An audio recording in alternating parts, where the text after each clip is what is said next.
കൊച്ചി തീരത്ത് അപകടത്തിൽപ്പെട്ട MSC കപ്പൽ ഉടമകൾക്ക് തിരിച്ചടി. MSC കമ്പനിയുടെ ഉടമസ്ഥതയിലുള്ള മറ്റൊരു കപ്പൽ തടഞ്ഞുവെക്കാൻ ഹൈക്കോടതി ഉത്തരവ്. നഷ്ടപരിഹാരം ആവശ്യപ്പെട്ട് മത്സ്യബന്ധന ബോട്ട് ഉടമകൾ നൽകിയ നഷ്ടപരിഹാര ഹർജിയിലാണ് ഹൈക്കോടതി നടപടി. MSC ഷിപ്പിംഗ് കമ്പനിയുടെ ഉടമസ്ഥതയിലുള്ള MSC പാൽമേറ കപ്പൽ തടഞ്ഞുവെക്കാനാണ് കോടതി ഉത്തരവിട്ടിരിക്കുന്നത്. MSC എൽസ കപ്പൽ അപകടത്തെ തുടർന്ന് കടലിലടിഞ്ഞ മാലിന്യങ്ങൾ കാരണം മത്സ്യബന്ധന ഉപകരണങ്ങൾക്ക് നാശനഷ്ടമുണ്ടായെന്ന പരാതിയുമായി 4 ബോട്ട് ഉടമകളാണ് ഹൈക്കോടതിയെ സമീപിച്ചത്. ഇവരുടെ പരാതികളിലാണ് ഇപ്പോൾ വിഴിഞ്ഞത്തുള്ള MSC പാൽമേറ കപ്പൽ തടഞ്ഞുവെക്കാനുള്ള ഹൈക്കോടതി ഉത്തരവ്. മത്സ്യനഷ്ടം, സാമ്പത്തിക നഷ്ടം എന്നിവയെല്ലാം കമ്പനിയിൽ നിന്ന് ഈടാക്കണമെന്ന് കോടതി നേരത്തെ നിർദ്ദേശിച്ചിരുന്നു.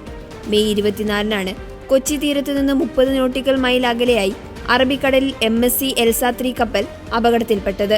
കപ്പൽ അപകടത്തിൽ ഫോർട്ട് കൊച്ചി കോസ്റ്റൽ പോലീസ് കേസെടുത്തിട്ടുണ്ട്.